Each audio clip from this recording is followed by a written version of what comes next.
Τι θέλεις να γίνει δηλαδή, να γίνεις εσύ οδοντίατρος και να γίνω εγώ αεριτζής? Σου απαγορεύω αυστηρότατα να χρησιμοποιήσετε τους όρους. Δεν είμαι αεριτζής. Εισαγωγέας είμαι, ο κλάδος δεν πάει καλά. Ως εκ τούτου αυτό με συμπαρέσυρε σε μια βαθιά κρίση, από την οποία προσπαθώ να βγω κάνοντας και διάφορες άλλες δουλίτσες. Είναι κακό η δουλειά, Μάκη? Και τι θέλεις να αλλάξεις? Θα τα αναλύσω όλα ψύχρεμα.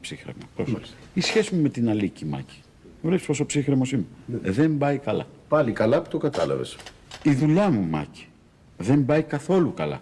Άρα θα πρέπει να κάνεις κάτι, Ανδρέα. Ακριβώς. Γι' αυτό ήρθα εδώ σε σένα. Εγώ τι μπορώ να κάνω δηλαδή? Να επαναπροσδιοριστείς απέναντί μου. Να επαναπροσδιοριστώ πάνω σε τι?